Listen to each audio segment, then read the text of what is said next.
The 911 call lasted just 17 seconds. We're going north 125. Our accelerator's stuck. August 28, 2009. California Highway Patrol Officer Mark Saylor was driving his 13-year-old daughter Mahala to a soccer match in San Diego County. His wife Cleofe, a genetic researcher, was next to him in the passenger seat. Her brother, Chris Lestrea, behind Mark, was talking to a 911 operator, describing what would be the family's final moments. We're going 120 Mission Gorge. We're in trouble. There's no brake. Okay. Gorge, end freeway, half mile. Okay, and you don't have the ability to, turn the vehicle off or anything? We're approaching an intersection. Hold on. Pray. Witnesses say the car appeared to be having problems. It had pulled over to the side of the road and seemed to be surging, almost as if it had run out of gas. Moments later, witnesses say it shot past at over 100 miles an hour. By the time it reached the end of this freeway, investigators say Mark Saylor had run out of time and options.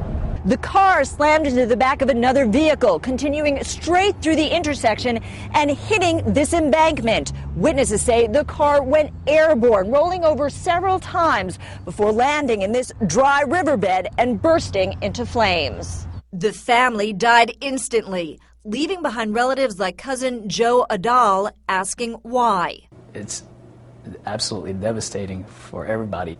It's hard for my aunt to really even go on with her life. Mark Saylor knew these roads. He'd been a highway patrol officer for 20 years. Colleagues say if anyone could have stopped a runaway car, it was their friend.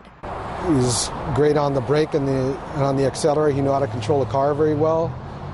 And I'm sure he did everything in his power to bring the car under control. The car didn't even belong to the Saylors. It was a loaner they'd received that morning while their own car was being serviced. According to the sheriff's report, the man who had driven the same loaner had told the dealership about a serious problem with the car. Family attorney Tim Postotnik. And that consumer brought it back to the dealership and told them that the accelerator was stuck. And the car was still used 3 days later with our clients, who were all killed, unfortunately, in the same car. Detectives later discovered the rubber floor mat in the Lexus sedan was the wrong size, meant for an SUV. A vice president of the dealership told investigators they, quote, do not mix and match the all-weather mats. The dealership declined to talk to us pending its own investigation. Even so, lawyers for the Saylor and Lestrea families believe the floor mat is only partially to blame. We know that there was evidence of heavy application of braking. So I think at the beginning, he's kind of fighting the cars, lurching, kind of like a bull. And finally, those brakes fail entirely.